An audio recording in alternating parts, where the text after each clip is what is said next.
Welcome to Buckeyes Tomorrow Morning for Sunday, November 3rd. I'm your host, Tom Orr. The Purdue game in 6 days. The game against Michigan in just 27 days. The Ohio State Buckeyes picked up their biggest win of the season. Biggest win in quite a little while, it feels like. 20-13 over Penn State in Happy Valley on Saturday, joined by Kevin Noon of BuckeyeHuddle.com. Kevin, I think my big takeaway from this is not just they won, which is great. That's important. Number 4 versus number 3, road win, all that kind of stuff. Probably functionally in the college football playoff now. We'll probably talk about that later, but that's great. How they won. Offensive line played well. Running game was good. Defense played well. Linebackers had a good game. Jaden Fielding made a couple field goals. It felt like all of the things that Ohio State fans have been pulling their hair out over the last couple weeks, all of those things kind of fell into place when they really needed them to. There will be people who point out some negatives, but those people are just the glass half empty type. And, I look at this game as a success. Some people are going to say it's a top 5 wins, which, because it is. Other people are going to be like, well, it's only Penn State. And Ohio State does own Penn State and hasn't lost them since 2016. But Ohio State put itself behind the 8 ball pretty quick and was down 10-0. Penn State had an 8-minute drive, only resulted in 3 points. In the first Ohio State series, a couple plays, Will Howard throws a pick 6. And, it wasn't really a good one. And it would have been really easy for Ohio State to pack it up and just say, well, just not our year, vaya con Dios. But they didn't. And they got out there and they won it in the trenches. And people wanted to see the Q run, and we saw a little bit more of the Q run. If you would have told me before the game that Ohio State would have had, 56 more rushing yards than Penn State, I don't know. I might have been skeptical coming out of the Nebraska game, a game where Ohio State really didn't do anything, where Ohio State only had 47 offensive plays. But, we saw toughness out of, in the trenches on both sides. I think we saw some redemption for some guys in the secondary that have had a couple of missteps in the last few weeks. It's really a good game, and Ryan Day looked relaxed. Interviews this past week were a little tense, contentious. He laughed. He was kind of joking with a couple of writers as he was walking out. The private conversations, I won't get into all of that, but you could tell he was relaxed. And on to the next one. You're going to be able to enjoy this one, pretty much until the tires touch down in Columbus, and then it's on to Purdue. And this is a game where so much of the conversation leading up to the game centered around the offensive line. And they ended up doing what we had been talking about them doing pretty much all week, which is Donovan Jackson at left tackle, Carson Hintzman at left guard, and then Seth McLaughlin, Tager Shabola, and Josh Fryer, from center to right tackle. That is, we talked about it all week, as that is your most veteran, your most proven, your guys who have been through the fires already, who have played in hostile environments. An offensive line that was the single biggest question, 0 false starts in a very hostile environment, 4.4 yards per carry, which is good, 176 yards on 40 carries, and then man, oh man, when they really, really, really needed to be able to run the football at the end of the game, where they're coming out of their own, the defense gets to stop at the 1, they come out from the shadow of their own goal line with 5 minutes and 18 seconds or something like that left on the clock. And all they have to do is be able to run the ball. And I said to the people next to me, if they get 2 first downs, they're in pretty good shape. And I think they got 4 first downs. That was Ohio State doing something that over and over and over over the last couple of years we've heard, well, Ohio State can't do that. Lots of other teams can do that. Ohio State never does that. Well, with a patchwork, makeshift, updated, whatever you want to say, offensive line, they did that. The question will come out why Ohio State didn't come to this determination before the Nebraska game. They came off of the Oregon game. Josh Simmons was hurt in the Oregon game, had the open week, and then played Nebraska. I don't think that. We can litigate and relitigate that all we want, but now we are at this situation. Zen Michalski was out. We don't know the severity. We obviously want a quick and full recovery for Zen, but this seems like the right decision. And running the ball is impressive. Running the ball when the opposing team knows you are absolutely 1,000% running the ball is more impressive. And Ohio State went into its 4-minute offense at that point to just to bleed the clock, and it was. Trevion and Quinshawn did what they needed to, but Will called his own number several times, and Penn State had no answer, and we're going to have to just see how each team kind of responds to that. Penn State is in a good position because it doesn't have anybody left on its schedule. Ohio State has a couple of games that we're all going to say are layups, but then Indiana and the team up north. So we haven't gotten to the final answer on this exam at this point, but we're starting to see the picture coming together. It's funny, earlier you talked about the Q run, and that works on a couple different levels, because normally when you talk about the Q run, that's the quarterback run. That's Will Howard, 12 carries, 24 yards. Nothing enormous, and there were, I think, 3 sacks that came off of that. So it was not really 12 runs, but he hit some big plays. He had one that sure as heck looked like it was about to be a touchdown, and then ball got knocked out of his hands right at the goal line, ended up going out of the end zone. I'm sure it will spur another week of hashtag discourse about the touchback rule and whether that's fair or overly punitive. It's terrible. You love it when it happens to the other team. You hate it when it happens to your team. But yeah, that was an almost touchdown for Will Howard. But the other side of the Q run was Quinshawn Judkins, who 14 carries, 95 yards, 6.8 yards per carry. He hit some big ones, not 80-yard big, but important runs in moments when they really needed it. Picked up some third downs on that last drive. Long of 22. This was one of those games where he's had an up and down kind of season, as a number of guys on the team have had. This is one of those games where you brought in Will Howard to win this kind of game. You brought in Quinshawn Judkins to win this kind of game. And those guys were both a significant part of the fact that they won this game.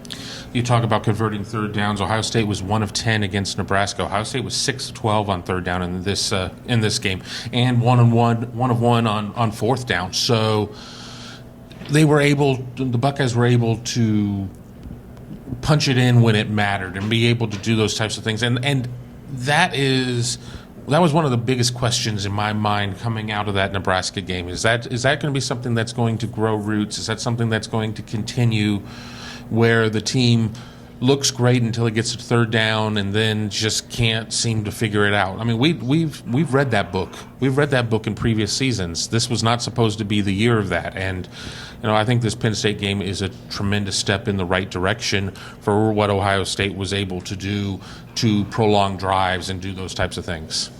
And I think another thing that was really interesting about this game was it was not just the usual guys. It was not the usual suspects for this team. Jeremiah Smith, for the first time in his Ohio State career, did not have a touchdown. Didn't have a receiving touchdown for the first time in his career. Also did not have a rushing touchdown. He finished with 4 catches, 55 yards, 7 targets. That's a relatively quiet day for him by his standards, his insane standards. Emeka Egbuka, 3 catches, 31 yards, had a touchdown. That was the first touchdown. That was an enormous play in terms of a momentum swing. 2 catches, 33 yards for Brandon Innes. 2 catches, 15 yards, a touchdown for Brandon Innes as well. That was another enormous play. 2 catches, 15 yards for Carnell Tate. This was a relatively quiet day, all things considered, in the passing game. But they did it with the run. I picked almost exactly the right score. I had 20-17 instead of 20-13. But I will absolutely raise my hand and confess that was not the football game I was expecting. This is the type of team, in my opinion, and again, let's not get ahead of ourselves with the offensive line. This was one game. Then again, it was going against the number 3 team in the nation at their house. But this is not the team that we've seen lose the toughness battle against the team up north the last couple of games. And, I think that Ohio State fans are even more bullish on what's going to happen at the end of November, seeing the Buckeyes be able to come out and out-tough a team? Because I don't know where everybody's going to be in terms of their thoughts on there, but there are a lot of people, myself included, that have felt that Ohio State had gotten a little too finesse. And today, changes that up when you have 40 rushes against 24 pass attempts. And on the other side of the ball, I mean, there were questions about the offensive line, questions about the run game.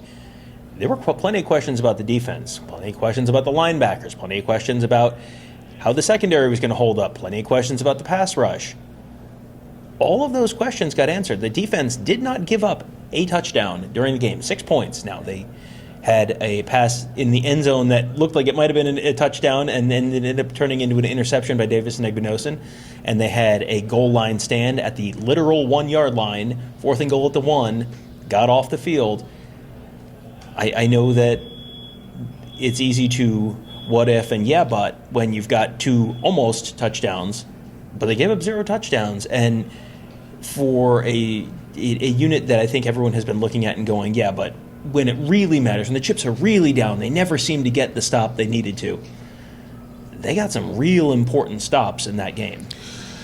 A lot of, they're going to still be the people who are going to complain, where are the sacks? They had 2 sacks, and they were both on the same drive. I mean, and they came at a very critical point, but the goal line stand was so important. I mean, technically 2 goal line stands with the IGB interception, and then the one where they stood them up after Penn State put together a long run. I think that was certainly inside of 8 minutes. Maybe it was even inside of 5 minutes. Mm-hmm. I was heading down to the field at that point.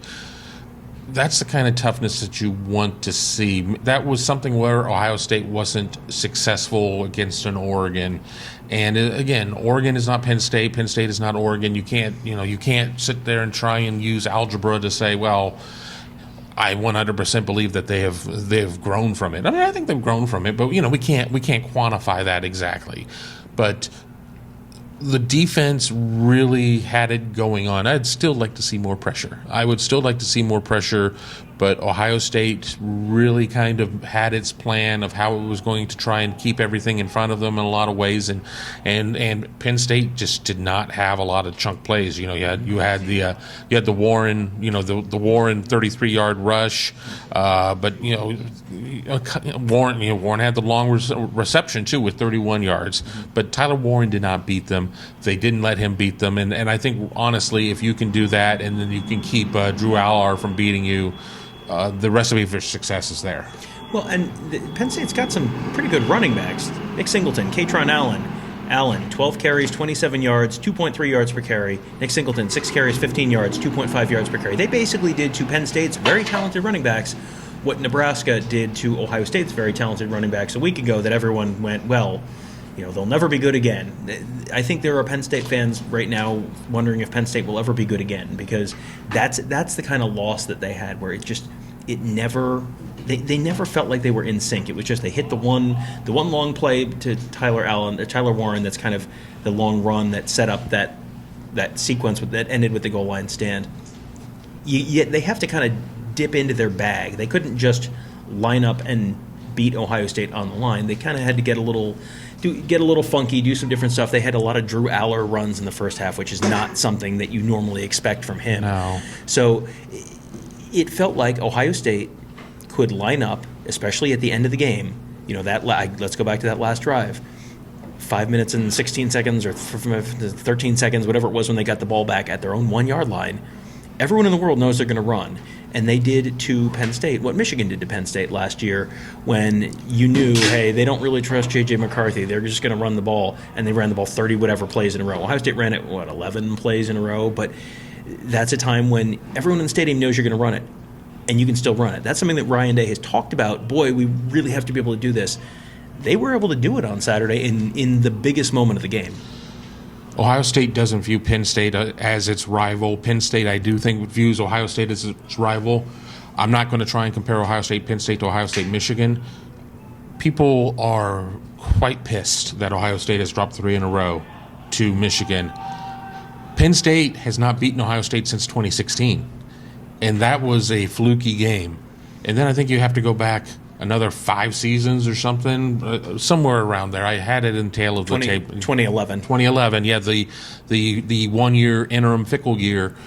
There has been very little success for Penn State against Ohio State, and 5, 6, 7 minutes into this game, I think Penn State fans were fully engaged, fully into it. This is going to happen. We're up 10-0. We've got all this going on.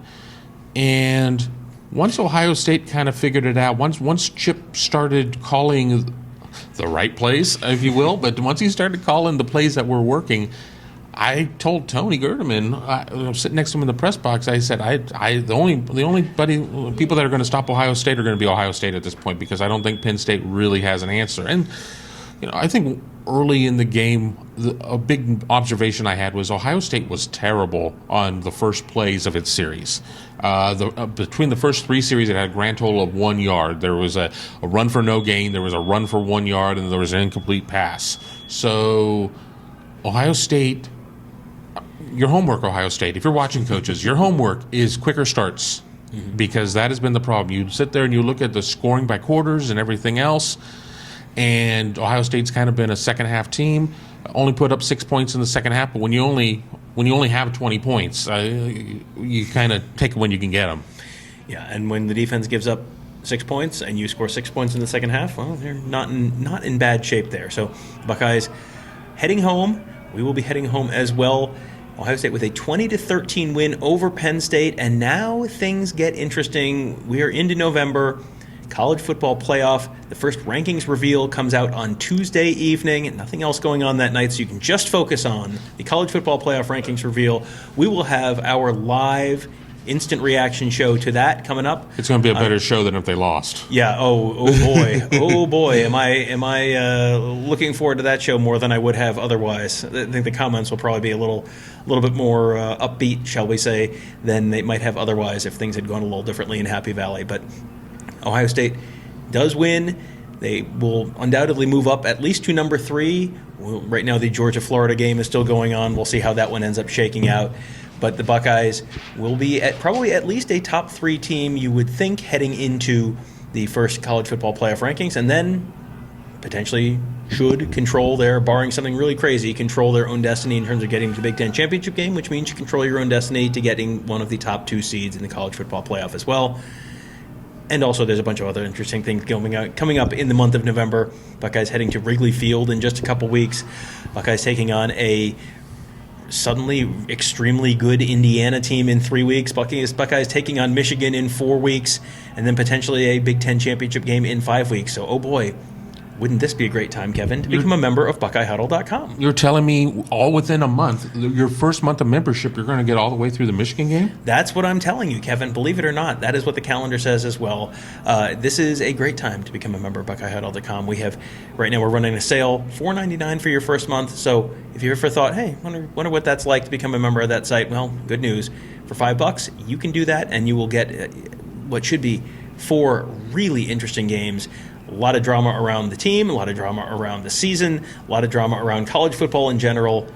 We're there for all of it. Tony, Kevin, and I covering the team. Mark covering recruiting. Our whole team of X's and O's gurus there as well, making you a smarter football fan, all at BuckeyeHuddle.com. That will do it for today. Thank you guys all for joining us. Have a great day. We'll talk to you tomorrow.